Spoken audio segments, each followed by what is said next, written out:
recycle, if you will, just turn old into new. A lot of the buildings are one thing now, but started out as something else way back when. Over here to my right, this cypress tree, its roots just naturally formed into a heart-shaped island. For over 100 years, people have been getting married on Marriage Island. It's even said to bring good fortune to all those who get married there. Yeah, plant the seed in that guy's head, right? Now, I don't know if it's true or not, because I'm still single, but you know, that's what they tell me. Honestly, I'm still hoping for that day that Sandra Bullock comes to take my tour, because I hear she's single now. Yeah, something about that last guy, I guess didn't treat her right. I would treat her like a queen. Anyways, we continue our westward trek here. All these beautiful green and the cypress trees are the most common one out here on the river. As we round this curve, you'll see this beautiful building in front of us, that tall rounded dome, the pretty green tile roof, all native Texan granite, red sandstone of the Bexar County Courthouse, dating back to 1896. Become the largest and the oldest continuously operating historic courthouse in all of Texas. Then you take a look to my left, way up high in the sky. We got this very interesting building here.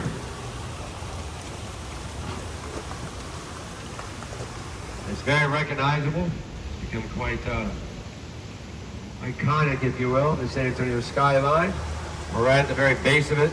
Trying to be as far over here as I can so you guys can get a good picture. I just duck on the trees, is no big deal. But very tall. It's 404 feet tall, 31 stories, a 100-foot flagpole. It's the highest flying flag on a building in San Antonio. And you see right up here, excuse me, about one floor up, pairs of ugly faces going all the way across. They're kind of gargoyle called grotesque to ward off evil spirits and such. And then way up top, you might have seen some other gargoyles sitting on the sides, all in between, with the tall pointed spires and ornate decorated elements.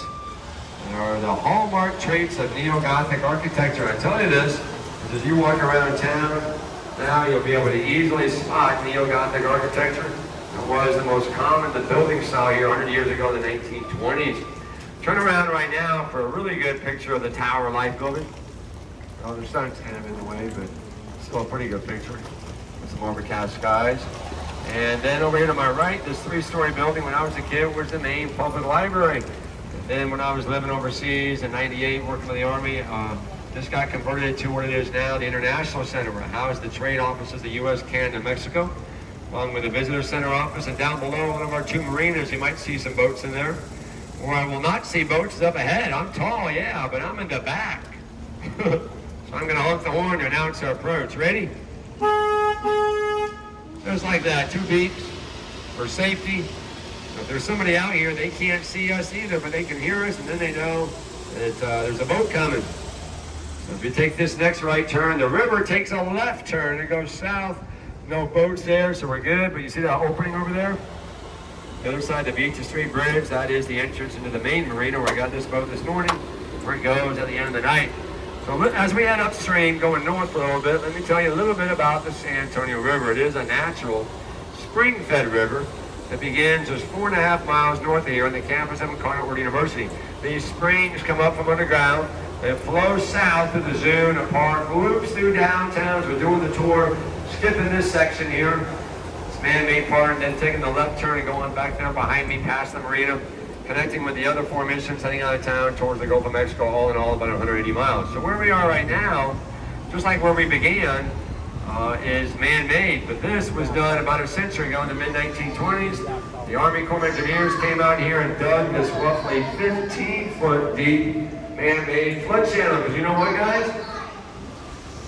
Come to find out, this is the most heavily prone flash flood region in all of North America. Go figure, huh? That's why the National Weather Service actually calls this flash flood alley. And you know, we get so many flash floods here, it's really what ultimately led to the creation of the Riverwalk all those many years ago. It really was safety first, then in time, it turned into this beautiful site that we get to enjoy together this afternoon.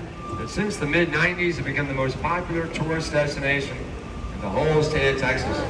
You know what number 2 is? It's here too. That'd be the Alamo. Think about it, guys. The Alamo is only open certain hours, but the Riverwalk never closes. As we take our next right turn on our clockwise loop, we'll be heading east towards the Alamo and back to where we started.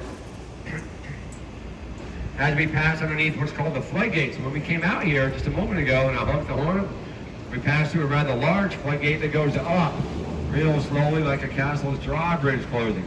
This much smaller floodgate here in front of us comes down real slowly like a garage door closing.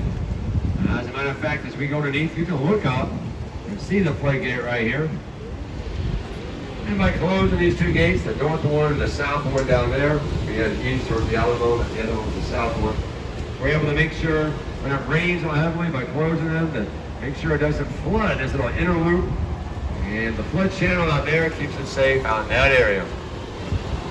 Just a little bit of some of the behind-the-scenes safety measures of the river and the Riverwalk you likely wouldn't have learned about had you not taken the tour. But as we head east towards the Alamo, you see the blue and pink boat up there. Boats, I mean. We're approaching the third and final of our 3 loading docks. Last night, the line went all the way over here. It was crazy. So you guys chose a good time to come Sunday. It's a lot more laid back, slower and everything. So we have 5 colors of boats. We have 5 missions. Remember those 5 bells?